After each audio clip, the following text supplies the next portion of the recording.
Welcome to Business on the Vine. I'm your host, Lady Jen Du Plessis, and in this dynamic series, we dive into the challenges, breakthroughs, and victories of entrepreneurs who have turned their passion into success. Welcome. Hey, It's everybody. Welcome. Welcome to the show. I'm your host, Lady Jen Du Plessis, and I am so excited today about this topic. And boy, have we had some fun in the green room. I want to introduce you to my guest today, Julie Jones. And Julie is an etiquette specialist, specifically for businesses.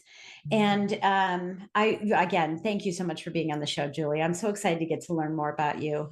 Thank you, Lady Jen. This is amazing to be here. I'm so glad that we connected, and I'm glad to be on here today. This is an honor for me. Thank you. Thank you very much. So, let's talk. Let's kind of dive in right away. One of the things, and we have your bio and everything on the website and in the show notes. So I don't usually spend a whole bunch of time, but I do know that what you do is you help professionals, right, develop the people skills that they need to open doors and create opportunities. And by the way, I love that you use the word create opportunities. Words are things to me, Mhm. and so many people they talk about the fact that they need leads. And when you say opportunity, it includes leads, it includes referrals, it includes opportunities to speak and opportunities to get more clients. It includes all of it. So thank you so much for saying that. But I know that you work a lot with companies. Mhm. So tell us a little bit about how your practice has evolved, because I know you've been doing this for quite a long time. Yes, thank you. I came out of education, and I mean, the art of what we are doing right here is becoming a lost art because technology has really taken over. And while we were seeing the trends before COVID, since COVID, us Mm, coming out of COVID and coming back into the office, there's just a lot of blurred lines as far as what you should and shouldn't do. And yeah. so when I started back in 2011, I started because I realized, well, we were in professional development in August, and my principal stood up and said, we are hearing from the business community that our students coming out of high school and college are not ready for the workplace. So we're going to Mm. add something to what we're already doing. We're just going to add more work to what you're doing.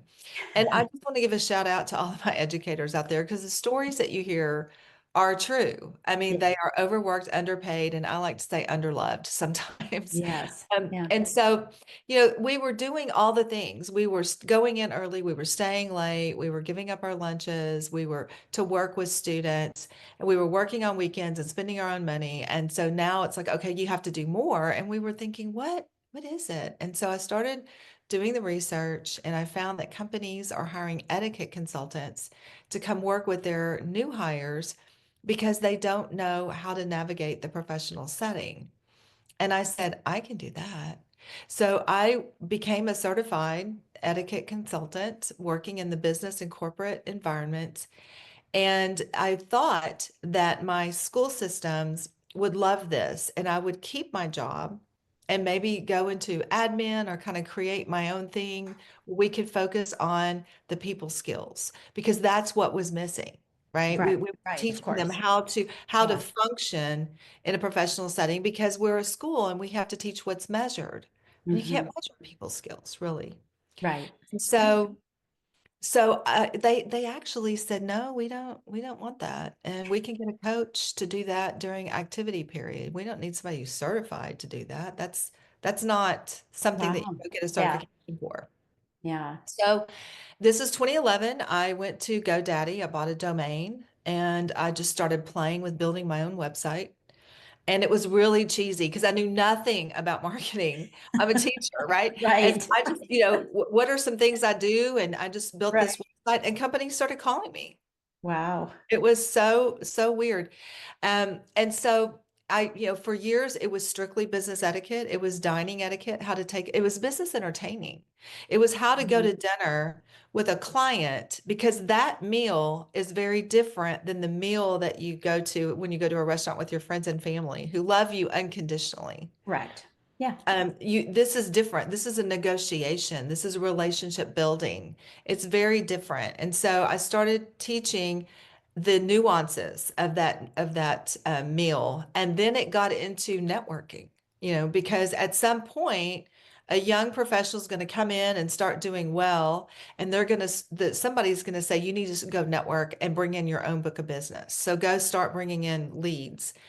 And this is what you were talking about. It's all about leads, leads, leads. But before you can get leads, you have to have relationships. Right. Because people do business with those they know, like, and trust. I mean, we Yes. hear that all the time, but it's true. So how do you go network? And so I Yes. started teaching that. How do you work the room? How do you have small talk? How do you introduce yourself? All the things. And it just evolved into, and then I started talking about communication and how you mirror somebody's communication style. That's called the Mhm. platinum rule. We know the golden rule, treat others the way you want to be Yeah. treated. And I love the platinum that's a rule. good rule. But the platinum rule is treat others the way they want to They be. want to be treated. Yeah. Yeah. And Yeah. so I learned about that. I started teaching communication. And so now it's just evolved into a leadership training and coaching business for anyone who is in the professional setting who wants to accelerate their career. Yeah.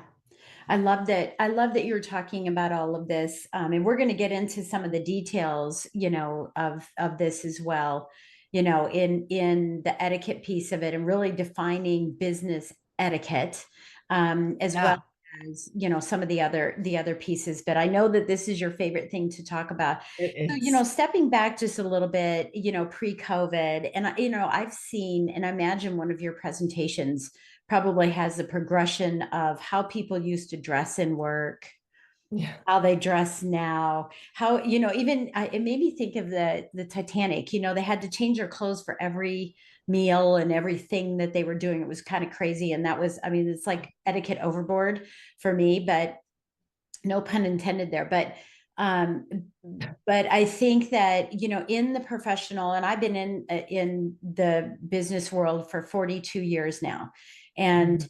I remember that, wearing pantyhose and, and I mean, just everything that we did, and then how it got loosey goosey. And then, of course, we're now in this world of, we're on screens and God only knows what's below. And, we feel that we can be a little more like that. But I've also seen it in, even before COVID, the way that men show up more. I have to say it. I mean, most women continue to dress pretty well, but men showing up with black tennis shoes, black jeans, a black shirt, a black jacket, and that's cool, and everybody thinks it's cool, and all of that. But I think that I used to work for a bank a long time ago, and we used to have mirrors on our desk, and the saying on the mirror says, "Can the customer hear your smile?" Yes. We were taught that Yes. that piece of it. And if you're not dressed properly when you're on a phone call, then you lose etiquette. I mean, it totally is that way. So tell us a Yeah. little bit about the trends that you've seen, and we don't have to go back to the Titanic, but what are the trends that you've seen in recent years, and is there something shifting that we need to be aware of, that maybe we aren't aware of because we haven't been out to a networking event in a long time, and we show up and we're like, oh, this doesn't look Mhm. right. Let's get us prepared too. That's a great question. And it's funny that you said the mirrors because I used to have a plumbing company and we had that at our CCR's desk, a Yeah. mirror. And it was when you're talking on the phone, make sure you're looking at yourself Yeah. because um, your body language can be heard on the phone Yeah. because you can tell that because if you've ever answered the phone when you're laying down and somebody goes, "Oh, did I wake you up?" They can Right. tell that you are laying down. So, Yeah. so Yeah. yeah, And so they can that's a tell if great. you're harried and hurried too. Yeah. Yes, yes. So yeah, so I love the idea of trends because during COVID, when we were working, fashion really kind of dictates what we wear Yeah. to a certain extent. And even though fashion, in my opinion, well, let me say this. Fashion in the general fashion does not work in all regions of the United States, and it doesn't work for all industries. Right. Let And me it just doesn't say work that. for all people either. Right. Yeah. Exactly. Yeah. So, like for me, a crop top, a suit, with shorts and a crop top and a jacket does not go into a bank, right? Right. Right. But it might in some areas of the country be great for real estate. You Yeah. know, Yeah. depending on if you're watching the real estate shows. So, Yeah. those are the kinds of things you have to keep in mind when you're looking at trends. So, what is your industry and what do people expect in your industry? What is your company brand? And so you have to blend your personal image with the company brand. And then the dress code then dictates, a lot of the items that you would wear, and it gives you guidelines and boundaries. So, but Mm. then you have to just figure out what is best for you that will blend with that industry and with the brand. Because if you show up as something totally different, and you can be overdressed, there are situations where you can be overdressed, but it's always better to dress a little bit higher than what is expected. If you're not sure, go a little bit dressier. It's better to be overdressed than underdressed. Absolutely. But I think just what flats now are great items and they're very trendy. The ballet slippers and the flats for women. I know when I wear when I wear high heels all day long, like I did yesterday, in the night my legs will start to cramp. Um, Yeah. and so Swollen and yeah. yes. And so, I will wear heels when I'm out and customer facing. And when I'm not, I wear flats. And I'm glad that you mentioned the tennis shoes because that's been a huge trend coming out of COVID because Hmm. we had, it was kind of a combination of athletic slash workplace attire. Right. And then it's turned into flashy, flashy, flashy. Yeah. Right. Oh my And God. I love that. I'm a girl from the 80s. And so all of the gaudy stuff is just right up my alley, but I have to learn to tone it down, right? Tone it down for business. But Yeah. Yeah. yeah, so the guys were wearing that they came out, the designers came out with these tennis shoes Yeah. were dressy slash Hmm. tennis shoes that were really comfortable. Hmm. And so you had to figure out, can you wear that or not? Yeah. And does that work in their industry? And does it fit for you? And so I think doing an inventory and really thinking, what is the brand image that I'm representing and what is my personal image and how can I best blend those Yeah. images? Yeah. It's So I want important. to ask you a couple of things. You mentioned dress code. It's been so long since I've worked in a company where I read their dress code. I had forgotten all about that. But how many business owners are really doing that this year now? Because, this is business on the vine. So these are business owners that are listening Right. in. It's more about how do I, take my brand. I have got a double question here. Like, how do I make sure that my team and my company and my employees know my brand? And there, if you're a service industry, you might have, polo shirts with your logo on and stuff like that. But I'm talking, if it's not that kind of a company, how do I express that? Is it still just writing it down, or is there a way that it can be done? And then the second part about that, and how obviously it's important, and I don't know if we want to talk about that, but it is important. But I also see business owners wearing their brand. There's a colleague of ours that was we met on the marketers cruise. Hmm. There's a colleague of ours who wears jeans, tennis shoes, a black shirt, and then the same jacket, Hmm. exact same jacket Hmm. every single time. And I don't know if he has four of them, but I hope he Hmm. does. Right. Yeah. But Yeah. then there's other people that I see all the time where I have a girlfriend of mine who her brand color is purple, so all she wears is purple. All the time. Yep. Um, and I know how I feel about this, but from an etiquette perspective, is Hmm. that cheesy? Is that on brand? Does it demonstrate, hey, if my color is purple, then everybody in my company has to wear purple? Can you talk to that just a little bit? Because we could get Right. carried away with it. From my perspective, I think Right. people get carried away with it. I don't ever wear my brand Yes. as an And example.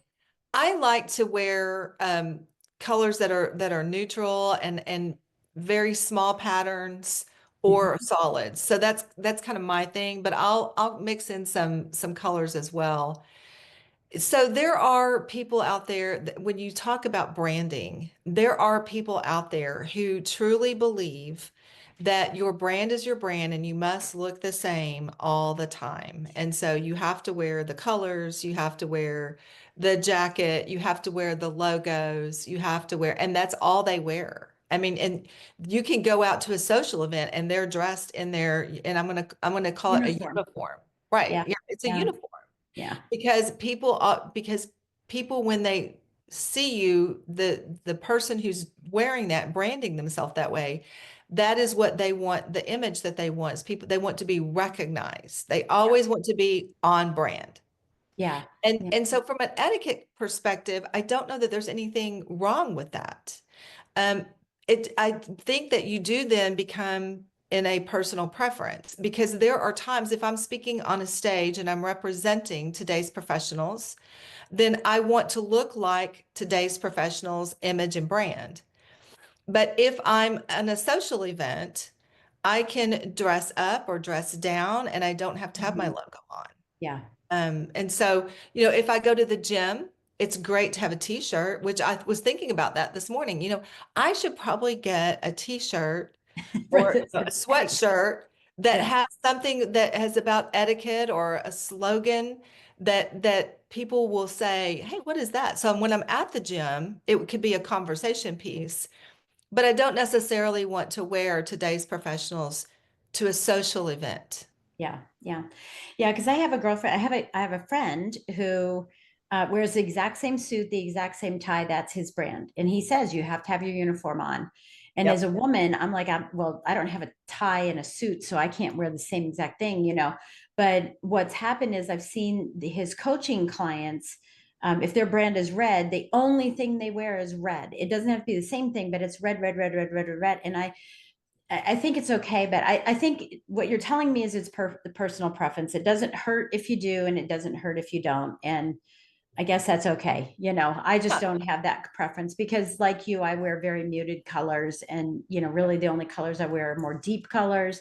It's very Mhm. rare that you would find me in something, bright and that. It's just not who I am. Okay, so let's move on from that, the clothing piece of this, because for Business on the Vine, we really want to be talking about business. And you mentioned something about networking that I want to address, which is where do we sit at the table when you're networking? There's the one to one. I get it. We're going to sit across from each other, but when you're in a group of people, where should we be sitting at the table if it's not our event? Where should we be sitting at the table if it is our event and we're the host? And I'm only talking about sitting at the table. We'll get into the networking pieces here in a second about small talk, etc. But Mhm. where is appropriate to sit? Because I know people that are in charge that like to be at the end of the table in an office environment. And I know people that like to be in the middle in an office environment. And is there a difference between office and networking? Yes, and it depends on the purpose of the meeting. So if the purpose of the meeting is we're just getting to know people, there's always a rule of thumb though. There's always a rule of thumb, because if you're networking with people and you know them and you know that there's a chance that you're going to do business, because if you're just getting to know people, then you always want to be seated close to them so that you can hear them and they can hear you, and that you're not distracted by the group. So if you're talking about sitting at a table, the person that you want to develop the relationship with needs to be seated to your right. That is the position of importance. And we take this from government, right? If you look at pictures of our president, no matter who the president is, but if our president is hosting a guest and they do a photo op, the They're all guest is always to our president's right. right. And our left when we're seeing it. Yeah. Yeah. Yes, yes. And Okay. vice versa when our president is visiting another country. So Mm-hmm. that's the position of importance. Now, for me, if I'm at a table, say at a restaurant, if it's a table, I like to sit at the square table or round table, but I like to have I like to sit not across from each other, but I like to sit side by side for the purpose of the communication being right here. Mm-hmm. You don't want to put something between you because that sets up a barrier. Mm-hmm. You have a more open flowing conversation if you're seated side by side. Now, I've had For one to one. Yeah, gotcha. right. Yeah. Well, and two, if there's four of you, then the person that's your co-host would sit to your left. Mm-hmm. No, your co-host sits across the table, and then you see the two guests sitting side by side, so that the conversation flows side by side, right? Um, and so and then there's also the opportunity for a group conversation. Right. I Right. And no think, one's sitting at the end. Yeah.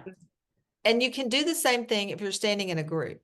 The person Mm-hmm. that you want to talk to, position them to your right, and then so that you can have that conversation. That's interesting. Yeah, because I never thought about that, like walking up into a thing. So I had an event. I do something called these, business circles, and I do them once a month. I have dinners, and I had this dinner the other night, and I typically will sit in the middle of the table. I don't sit on the end because I want to hear all the conversation, Everybody. Yeah. and Yeah. I want to be able to put people in check without yelling across the room. Right. Hey, could you hold that conversation because someone over here is talking? I Right. don't want to have to scream it down Love that. the piece of this. And so that's why I wanted to ask if I was positioning myself well. And then, and I Yeah. think, people come in and they always say, hey, you should be at the end of the table. It's your meeting. And I'm like, I've never really been one of the end of table people thing. I've Right. really never been that. So it sounds like I'm doing okay with that. Well, That's good. can I add something to that Of course. Yeah. to affirm that you are Yes. that it is okay to be in the middle? Let's go to government because we always take our cues from government. Mm-hmm. So if there are times where our president will be Mm-hmm. seated at a long table and he'll have cabinet members to the right Yes. or left Right in and the the middle. press is in front of them, Mm-hmm. where is our president? Right in the middle. In the middle, right? Yeah. So that is another great strategy, especially if you're conducting group discussions and you're the conductor. That's a Yes. great strategy. Yeah. Again, it really depends on your personality type because there are people who would say, you know what, this is my meeting and I want to be in command of the room. And so I'll sit at the position of importance, which is the end of the table. Mm-hmm. But these are things that are preferences, with the exception of a meal or a meeting where you are really needing to talk to somebody and you want to develop that relationship, that person needs to be to your right. Yeah. Yeah. So for a business owner who has to deliver, so this is not out in networking, but they're in their office and they have to deliver some harsh information. Either, who knows what the harsh information is, right? If they have to deliver harsh information that is not going to be, popular, or they are trying to get people to get on board with an idea. What Mhm. would be the placement? Why would it be different? Does it set up anything for the team? They go, oh, they're sitting at the end today. It's not going to be a good day, or they're sitting in the middle. But is there a preference for where someone would sit based on the tone of the meeting to get the best results? Yes, and I think so. We're talking about etiquette, Mm-hmm. right? Etiquette boils down to respect for others. And so for me, it is always how can I best meet people where they are to bring them forward? So if I'm delivering a message to my team and it's going to not be a good message, I might say, I'm going to stand at the head of the table. Maybe I've got a presentation and we're going to talk as a team. And I'm just going to be very open and transparent with my communication. I'm going to have a soft tone. And I'm going to also encourage that this is not the end of the world, unless it is the end of the world. We're closing our company. That Right, yeah, it right. could be, but But, it really depends on the team and the personality of the person. I think this really gets into communication styles. Mm-hmm. I think if you are a leader, the platinum rule reigns because we want to be respectful. And so, how can I best meet the needs of the person that I'm talking to or talking with? And how can I meet them where they are? Mm-hmm. So the first thing I do is I want to mirror their communication style. So if they are authoritative, if they need direct communication, then I'm probably going to sit them. I will be at the head, and I'll seat them to the right, because that's authoritative, right? And I'm Mm-hmm. going to give them point blank bullets, and then I'm going to ask them, what questions do you have for me? What are your thoughts? What is your opinions? Let's go from here. But if it is someone like you and I who want to come in and be nurtured, and we want to have that relation, and we're very relational, I might sit side by side with them. Maybe not in a boardroom. Maybe there's a couch or a seating area in my office, and I'll bring them in and I'll Mm-hmm. seat them there. And I'll start with a very nurturing statement in the beginning, and that just brings us to the conversation rather Right. than dive right in. Yeah. Okay, good. Yeah, because what I've laid people off, right? And you have a desk and they're across from you, and Yep. that's very Very authoritative. authoritative. And Yes. I think it depends on the person. If and if you're in a situation where you have to lay someone off, maybe it's better to go on the other side. But if you're firing someone, no, I kind of think you stay across the other That's side right. because there's nothing much to talk about. No, that's right. And I've had to do that Yeah. before. Yeah. Yeah, me Today's too. your last day. Here are the issues. Here are the problems. Today's your last day. Here's your last paycheck. We can go Yeah. ahead and give it to you right now. Yeah. You know, Yeah, but if but I wanted to say, we're in a situation, whatever the case may be, and unfortunately, we're going to have to. Okay, right. so you have, as we're finishing up our time here today, you have. I mean, there's so much that we could dive into. We've talked about clothing, which is kind of interesting for most business owners listening, and they were going, "What? Why are we talking about outfits?" But that is part of it, and talking about sort of our positioning as leaders and how we deliver information. And I love this thing about networking. I will never walk into a group of networking circle and just walk into it. Now I'm going to assess who the people are and position myself next to the person I want to speak with. And I've interrupted meeting, networking, like, oh, excuse me. And I've interrupted from across, excuse me, I just wanted to say hi. I didn't mean to interrupt your conversation, but I didn't want to say hi. I'll talk to you later. But I've interrupted rather than coming over to that right side. So now I'm not going to do that. That's for sure. Right? That's for sure. And we talked a little bit about communication as well, and how to effectively communicate and not just walk in and communicate. I think just having that moment of taking a deep breath and saying, how do I want to show up? How am I communicating with? What's the message I'm doing here? And not being so reactionary, but really working in a way that it's not even a response, but just working in a way that's very respectful, right? So not react, but be respectful. But then you Mhm. also have something that kind of brings all this together called your AIM methodology. It's the attitude you have, the image you're portraying, and then your self management. We've talked about attitude. We haven't really talked a lot about that, but I want to just dive in for just a few seconds here on self-management. This is something that you and I were talking in the green room about because as women, and for me particularly, I was raised in the banking and mortgage and finance world, and so I was never I've never had any bad issues at all, but I never wanted to put myself in a situation where anyone could ever say, Jen, stop whining, or, oh, she's just a woman. I always led with my results, with the facts, ma'am, with all of those pieces. And I think that I have a huge advantage because I self manage quite easily just because of what I was brought to. But as you're Right. talking about people that are coming back from COVID, I live outside of Washington, D.C. in Virginia. and DEI has been dismembered completely, and people are and that, or in other cases you have to come back into the work office, and for the last 5 years you've been not self-managing. how do you how do you introduce self-management, and can you, to your team? How do you recognize it? And how do you make sure that you're taking your mask first on this approach to self-manage? And I know there's a lot packed in there, but how do you introduce this? How do you bring it up to someone who needs to?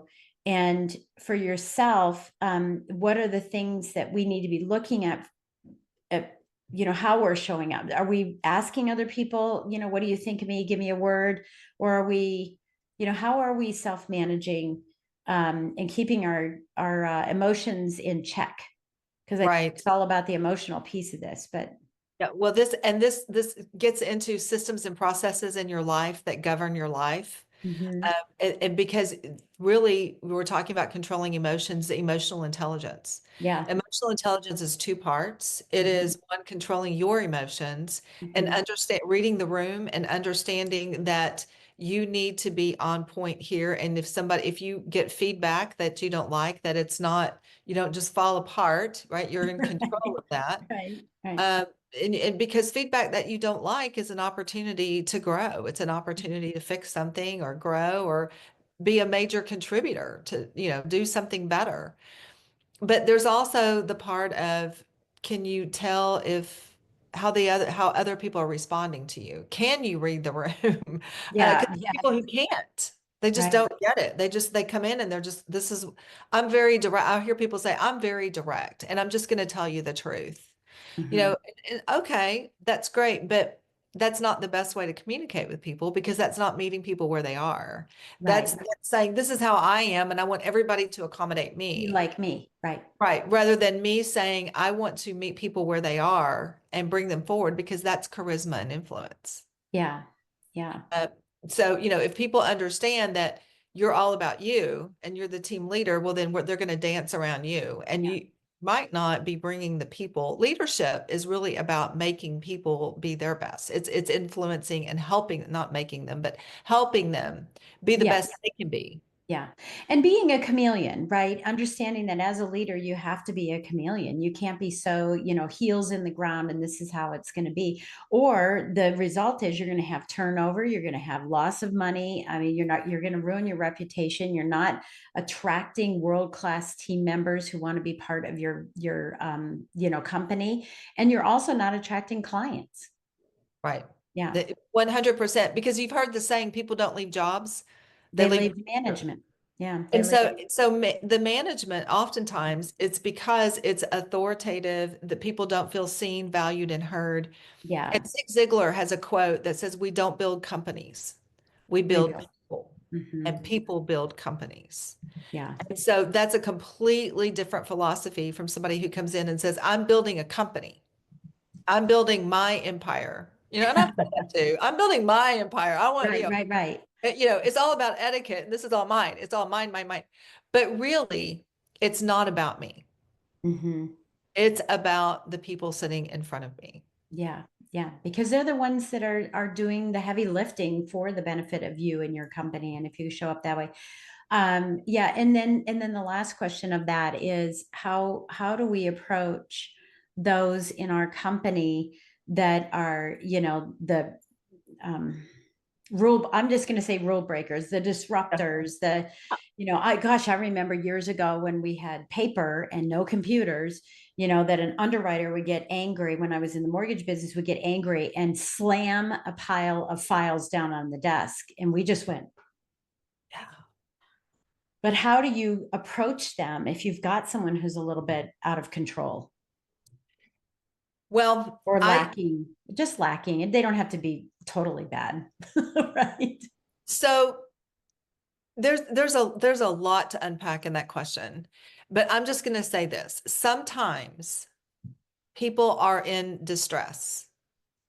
And when people act angry or they are passive aggressive or the snide Yeah, comments and things like that, a lot of times it's because their needs are not being met.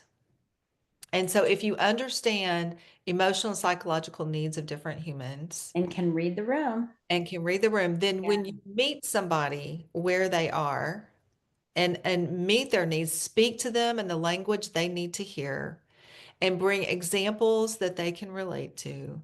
And you're showing up as somebody who's relatable to them. Hmm. You can then meet their needs and then things calm down and then you can move forward. The Yeah. problem is if that's your boss. I know sometimes you have to reverse manage Yeah. managers. I've got a lot of clients that I help with this. They're like, I don't know what to do with my boss. And I go, well, you're going to manage them. They're just Yeah. not going to know it. You're going to lead, yes, lead from where you are because we're Yes. all leaders. Yeah. We're all leaders. Yeah. I mean, I tell students, you're a leader. You're a leader in the classroom and you can lead your teacher. Yeah. You can develop that relationship by meeting your teacher where he or she is. Yeah. And so yes, you're spot on. Lead where you are and that is how you develop relationships and that's how you have impact because Yeah. everyone everyone that crosses your path then is an opportunity for you to impact someone Yeah. else. And you are the key. You are the key to opening the doors, to impacting somebody else's life, to leaving an impact on this world.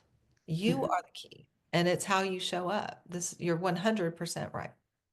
I love it. I love that. I wish I had spent more time with you on the marketers cruise. I hope you're going next year.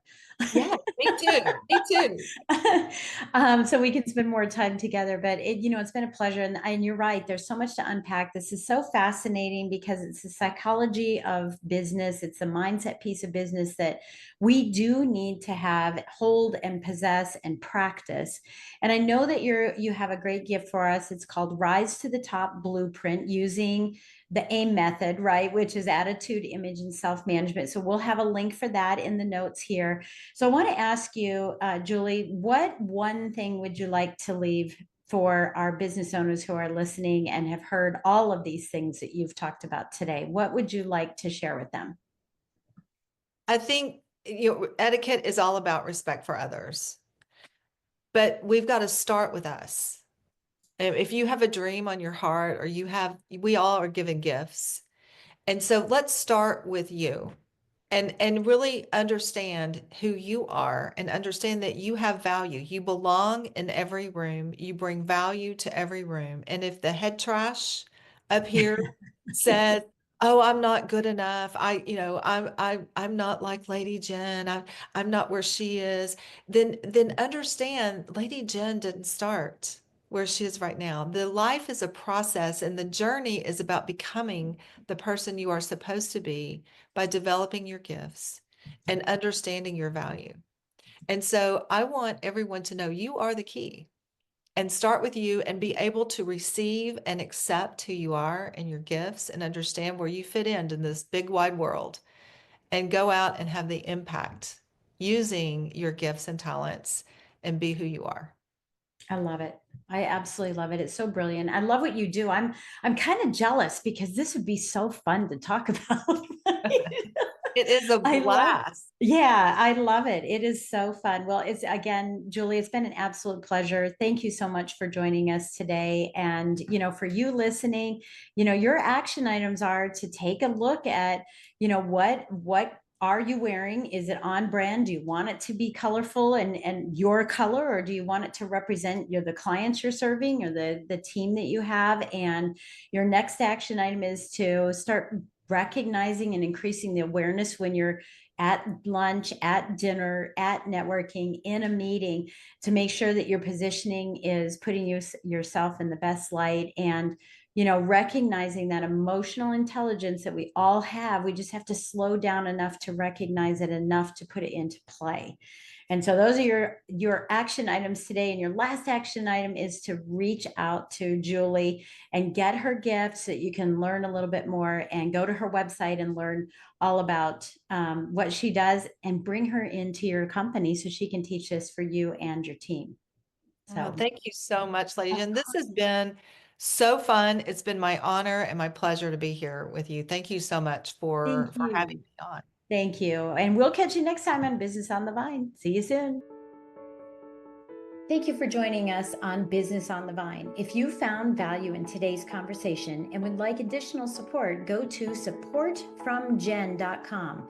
Remember, the best ideas are always discovered on the Vine, so keep innovating, stay inspired, and continue to grow.